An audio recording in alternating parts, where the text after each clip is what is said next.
is Nicholas Glover with the Tampa Bay Chamber. I want to thank and welcome the viewers tuning into our 2023 candidate interview series for the City of Tampa City Council elections. The Chamber focuses on policy, not politics, and while we do not endorse, we do want to make sure that our members and the business community are informed on where candidates stand on the issues most important to them.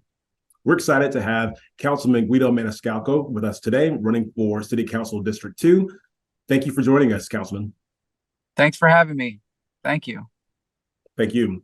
We're just under 60 days from Election Day.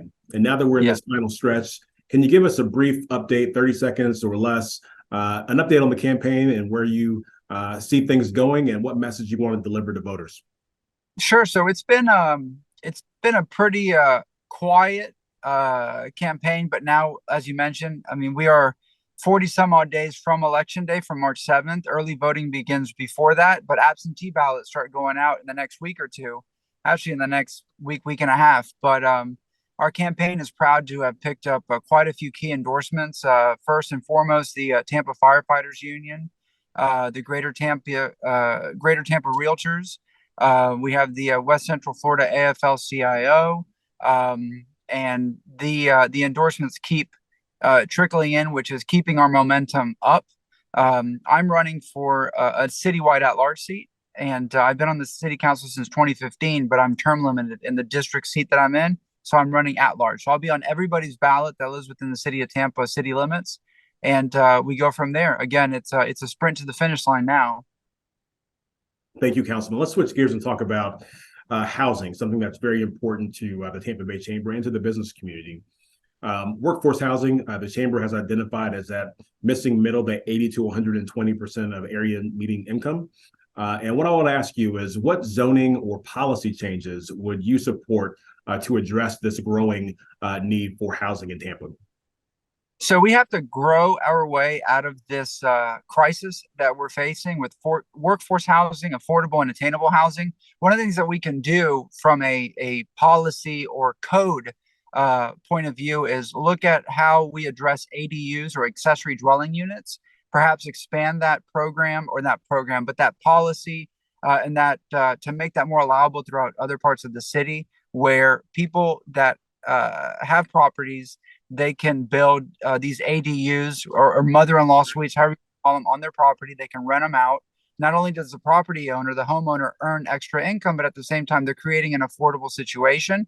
We can look at reducing and eliminating parking minimums beyond the downtown core, but spread that throughout the city of Tampa so that builders that are looking to build don't have to adhere to strict parking requirements. Because again, if we're going to address workforce or affordability, we have to remember not everybody has a car. People want to be able to live near the place they work, whether they walk, they bike, they use public transportation. But again, it takes the burden off of the builder, where they can create more. It's a lower cost of construction where they can provide for more affordable units or attainable units to address this situation. So again, it's not, people say, well, what about rent control? Well, what about state preemption laws? Well, the state of Florida allows us to do that. We see in other counties another county now that did put on the ballot, rent control, however you want to call it. But now that's tied up in the courts, and it's a legal battle. I don't think that's the answer. The answer is to build our way out of this. We have a housing shortage. We have so many people that are moving here and have moved here, especially since the pandemic. So we have to grow our way out of the situation until we can find a light at the end of the tunnel. But we have to make the code more manageable. We can address it as I've already specified, and then we can go from there. Thank you.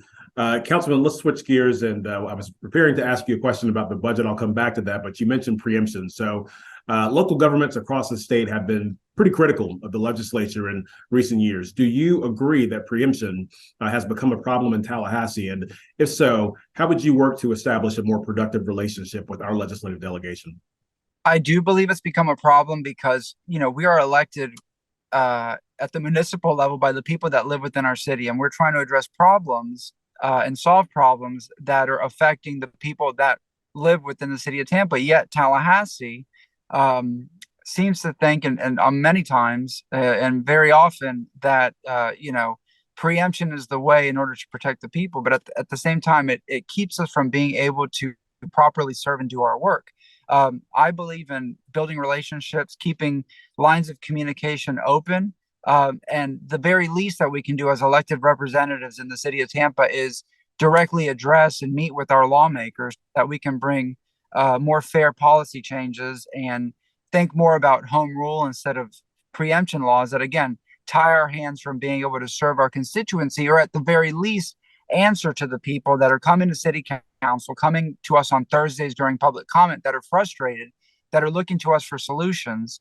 But again, we have to personally reach out as elected representatives to our state representatives, to our state senators and elected reps in order to make better policy changes. Thank you. Approving the city's budget is obviously one of council's biggest responsibilities. And some budget experts around the state and nationally are celebrating inflation kind of smoothing a little bit, but they still anticipate a slowdown during your term. How should the city prioritize spending? We have to be very careful because it's not just about inflation, although we see it cooling when we see the reports come out. I mean, I'm very in tune with the data to see on what kind of path we're going to, but at the same time, I worry about the looming recession, whether they want to use the word recession or not. But we see a slowdown in the housing market because we see a rising in interest rates. We're not seeing the bidding wars that we saw a year ago or even 6 months ago, again, with the ability for people to borrow money at more reasonable interest rates. We've seen, for example, interest rates double in some cases in less than a year, which is slowing things down. We also have what's called the community investment tax that was voted for and implemented back in 1996 or so, and that's sunsetting soon. So that's a revenue stream that in a few years will expire and we won't have. So we have to look at making wise budget decisions now and start planning not just for the year ahead, but for the next 5 years, because we don't know what's going to happen. Do I think it's going to be a 2009 global recession situation? No, but we have to look at how the stock market's been affected, how the housing market's been affected, banking, interest rates, everything. All that, even at the national level, trickles down to the city level. And we have to prepare ourselves for what may be coming in anticipation of we don't know if it's going to be a quiet or short recession. We don't know if it's going to be longer. But again, it's not just that. It's like I mentioned with the CIT funds, that's sunsetting soon. We're not going to have that money that we've relied on for almost 30 years. Also, if you look at communication tax over the last 2 decades, with how that's we've seen the reduction in that and what the city has collected, because people have gone from landlines to mobile phones, and that's another revenue stream, and that's going to continue going down because everything is handheld. I mean, we don't rely on that income that we had 20 years ago, again, with how technology has changed and how people have communicated differently. So there's a lot of aspects. It's very complicated, but at the end of the day, and just to end with this, we have to be prepared for the worst. We have to be ready because we don't know what's going to happen. So thank you, Councilman. Let's build on the conversation about the role of City Council. We talked about budget, approving the budget being a really important piece of it, but let's go a little higher level. What is the role of City Council, and ultimately, how do you see that role potentially evolving over the course of your term? In particular, if you could share with us kind of how council could potentially work on the relationship with the mayor and vice versa, I think our members would really appreciate that. Well, I always believe in communication. We talk about a lot of things, but when two sides are at war or when you have adversaries, things just don't work. Regardless, I've worked with now 2 mayors. I had the previous administration and this administration, and I've always kept a good relationship. And I've done that by sitting down and having conversations. That's first and foremost. I think the people want to see a council that works well together with the mayor. That doesn't mean to be a rubber stamp and just say yes to the mayor, but to have serious conversations in order to avoid conflict. City council approves the budget or doesn't approve the budget or can make changes to the budget. At the same time, in our land use discussions and our alcoholic beverage discussions, we are the board that approves or doesn't approve any potential development in the city. We have to look at a balance between neighborhoods and development. We have to look at also with alcoholic beverage sales, we approve or not approve establishments that do want to serve alcohol. We can look at the noise in the city, noise ordinances. There's a lot of things that we can even propose. For example, I've been successful over the years in getting funding, again, by working with the mayor and previous administrations and the current, to fund some of our parks or to further expand our parks. For example, $2 million for Vila Brothers Park across from the JCC on Armenia, $200,000 most recently for the Frederick Douglass Park and Playground down in Port Tampa. I worked with the mayor, Mayor Buckhorn, and this is another reason when I talk about collaboration and communication. We had the $251 million stormwater capital improvement assessment in 2016 that was proposed by the administration. That was to fix the flooding throughout the city of Tampa. I voted against that, and I was the swing vote there, but I didn't vote it just to kill it. I voted because I wanted a better deal for the people. I went back to the mayor. We talked and met on several occasions, and he was able to, in order to get these projects moved forward for stormwater relief, get $20 million in community investment tax money that originally wasn't there, and put that as part of the $251 million plan. Over 30 years, 20 million with interest, that could be $35 million in savings to the taxpayers. That's just a round number there that I've come up with. But it's collaboration like that we're bringing the best level of service to the people and the best deal to the taxpayers. Thank you, Councilman. Uncertainty still exists with the already collected all for transportation and referendum dollars.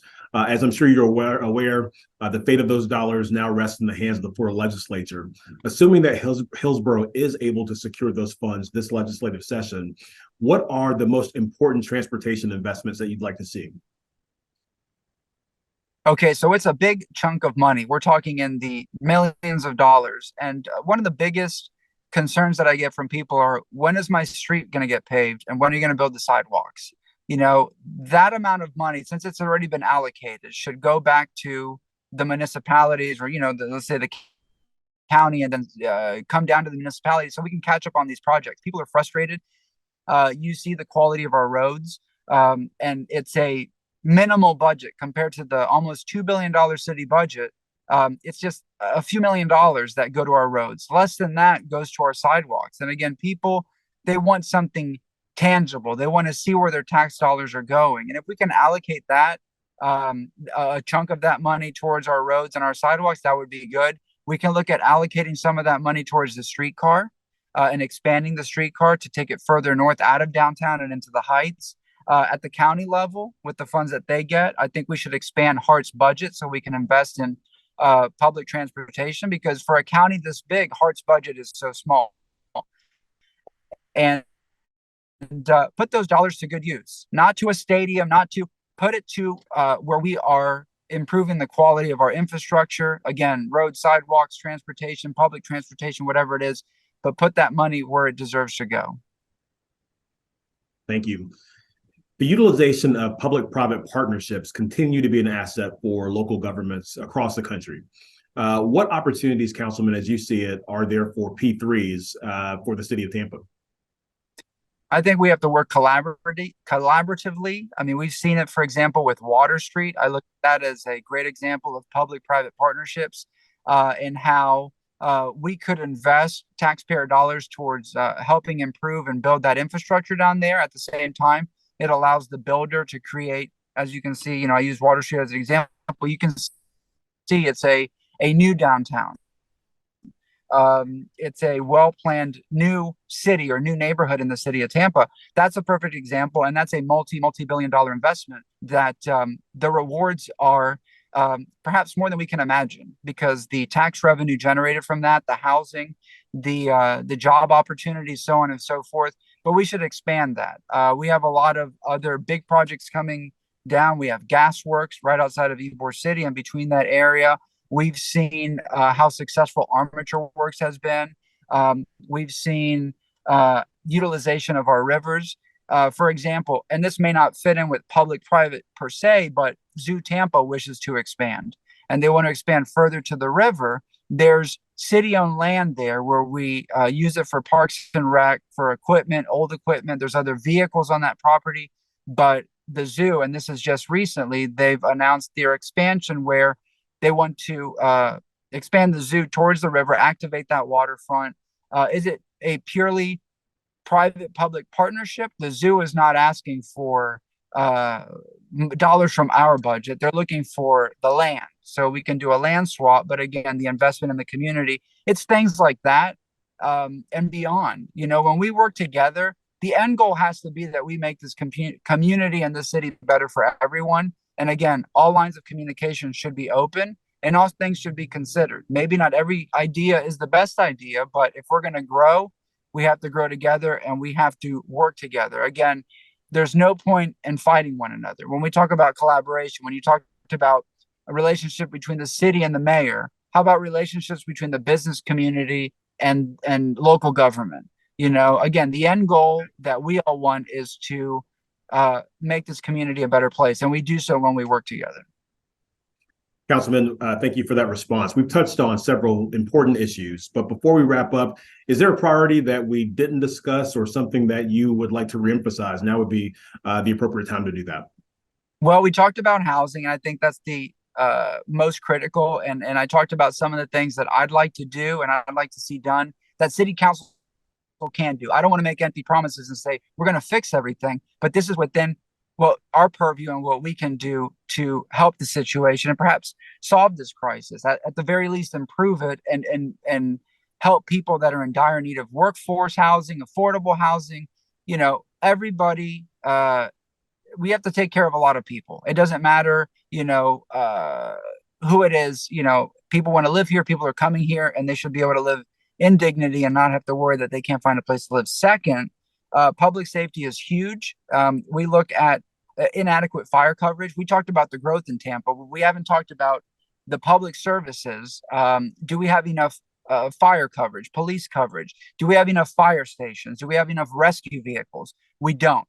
And that's part of a larger public safety master plan. But as the city grows, our investment in the public safety sector needs to grow in order to keep up with those demands. I think those are my two biggest priorities. Also in transportation, we are limited, but I talked about, those tax dollars from AFT and where they would go, where I would put them, the roads, the sidewalks, expanding the streetcar, things that people have demanded and would like to see, and they would be worthy investments for this community. And finally, Councilman, where can voters go to learn more about your campaign and the positions and issues that are the most important to them? They can find me on social media. Facebook, it's just Guido Maniscalco, or Guido Maniscalco for Tampa City Council District 2.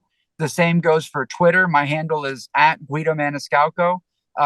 I try to, I'm of the millennial generation, and I've been on social media since 2005. So, it's something that I'm glad to see has grown, because it allows us to not only be more, human, where we can interact with people, they can see what we do on a day-to-day basis, but it makes us more visible. We're not just a Thursday city council meeting where people that come to City Hall or see us on TV, they can see what we do in the community. We're out in the community. But that's it. It's very, very easy to find me. And I look forward to people showing interest and seeing what we're all about. Well, Councilman Maniscalco, thank you so much for being with us. And on behalf of our members and our board of directors, we thank you again for joining us today and for your willingness to serve in elected office. That concludes our candidate interview. Thank you very much. Good to see you.